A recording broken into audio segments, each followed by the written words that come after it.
তুই সাথে কি যেন বলতে চেয়েছিল? কিন্তু এখন তো বলবো না ভাইয়া। এখন আপনার শুনতে চাইলে আমি বলবো না ভাইয়া। এত কিছু করে ভাইয়া? আমার বড় ভাইয়ের ফ্রেন্ড তো আমার ভাইয়া। আর এত কিছু করে মানে কি, সবকিছু আমি করেছি। আপনাকে পাওয়ার জন্য আমার করতে হয়েছে, আপনি আমার জন্য কিছুই করেননি। মানে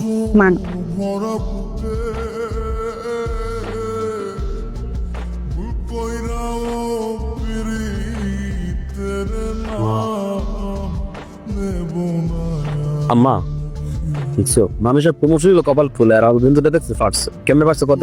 আপনাদের বাসায় অ্যাড্রেস তুমি জানি না, দুষ্ট একটা মেয়ে ব্যাডমিন্টন খেলছে, তুমি সামনে দিয়ে যাচ্ছি, একদম কাছাকাছি যাব, ঠিক এই আশ্চর্য, ছেলেটা আজকে প্রমোশন হয়েছে, আজকেই শুধু ব্যথা পাচ্ছিস। আহা, টেস্ট নিয়ে আসো।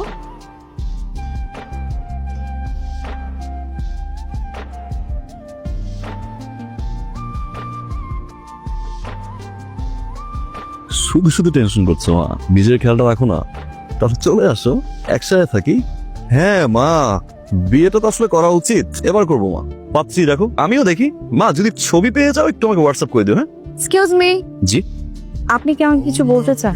না তো। কিন্তু আমার মনে হয় আপনি আমাকে কিছু বলতে চান। তা আমার তো মনে হচ্ছে না যে আমি আপনাকে কিছু বলতে চাই। আপনি শিওর? ডেফিনেটলি। আসি। জি, আপনি আসুন।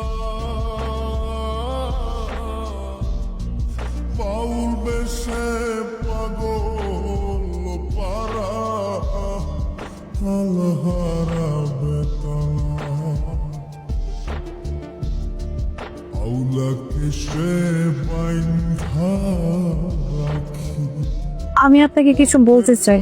আমি জানি তুমি কি বলতে চাও, কিন্তু আমি আর শুনতে চাই না। একবার অন্তত বলুন, আপনি কি আমাকে ভালোবাসেন? না। মিথ্যে বলে না।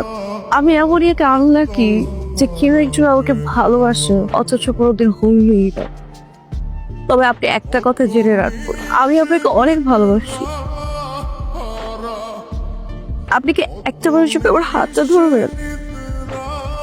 যাকে ভালোবাসতাম, মানুষটার ভালোবাসা আমি আর কোনোদিন পাবো না। আমি শুধু ওই মানুষটা স্পর্শ নিয়ে সারাটা জীবন বেঁচে থাকতে চাই।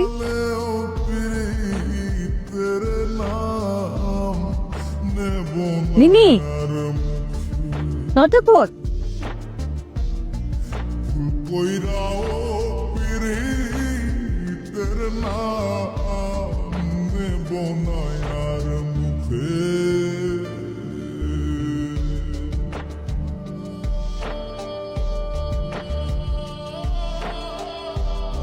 চুরি করে ভালোবাসোস, চুপ করে আসোস, কথা জবাব দাস লাগে বেশি ভালো। আমি কইছি তুমি সুদ চাই। সত্যি কথা কি হয়তো ওই বেটাম নেবে নে, তুই তো আমারে জানাবি, তুই তো আমারে কবি না।